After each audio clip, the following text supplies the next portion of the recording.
Starlight is a miraculous material capable of withstanding temperatures that would destroy diamonds threefold. Its inventor, a hairdresser, believed it could have saved untold numbers of lives, but due to its eccentric behavior and corporate greed, it has seemingly disappeared.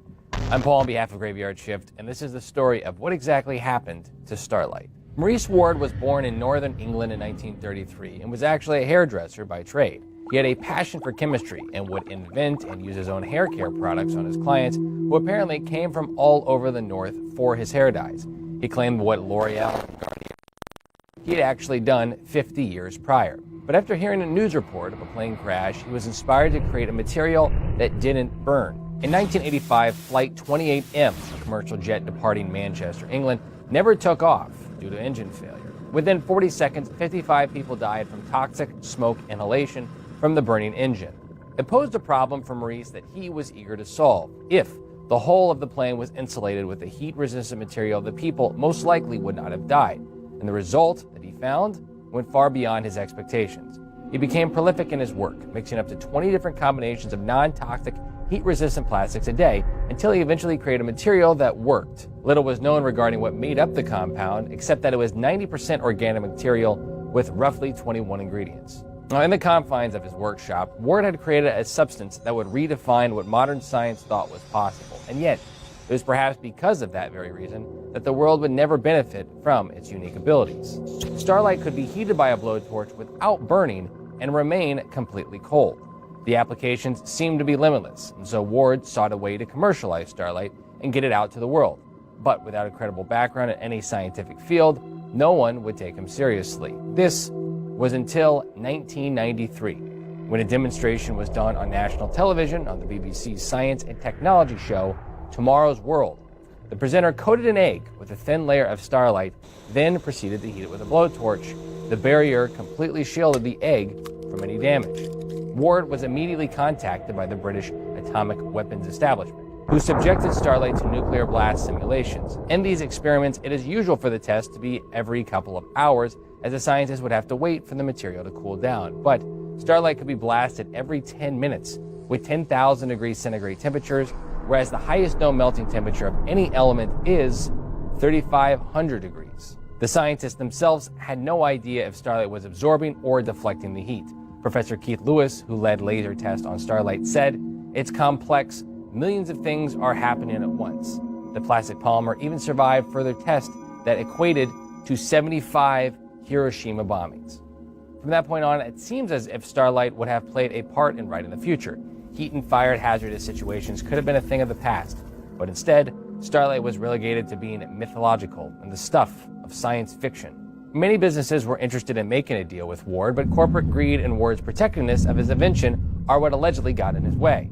Boeing, NASA, and a number of military establishments that we know were all involved in lengthy negotiations. Boeing's stature at the negotiating table discouraged other interested parties from making deals, but in the end, even Boeing would all walk away. Why?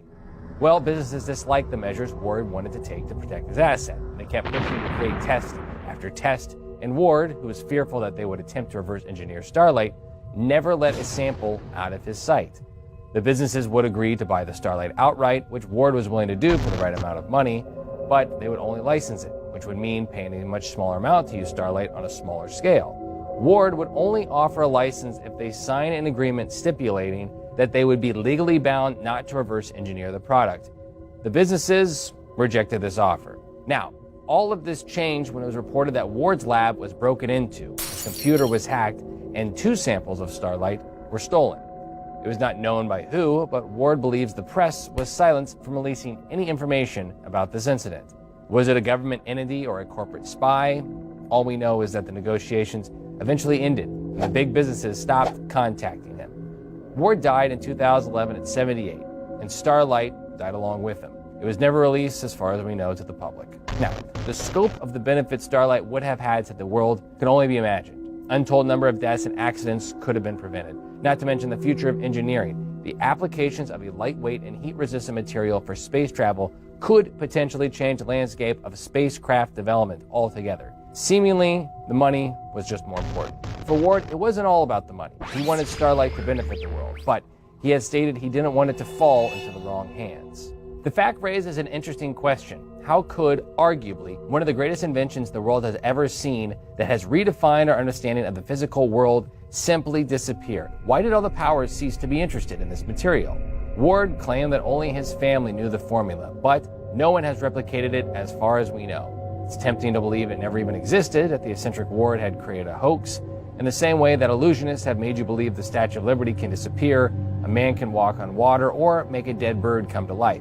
But if that were so, the nuclear test would never have happened, and no one has ever come forward refuting Ward's claims. So is it more than likely that this miracle material really existed and possibly still exists somewhere out there today? Could it be that samples that were stolen were sold in the black market, or that the thief was paid off by a corporation? Unless they are having difficulty replicating Starlight, it seems unlikely that we wouldn't know of it by now. One other possibility is that an agreement was made with a government agency, and Starlight is being implemented in ways that are completely unknown to us and the general public. If Ward's formula for Starlight truly went to the grave with him, it is likely that someone somewhere is seeking a way to replicate it. Who can say if humanity will ever benefit from Starlight? I'm Paul on behalf of Graveyard Shift, and this is a story of the disappearance and mystery behind Starlight.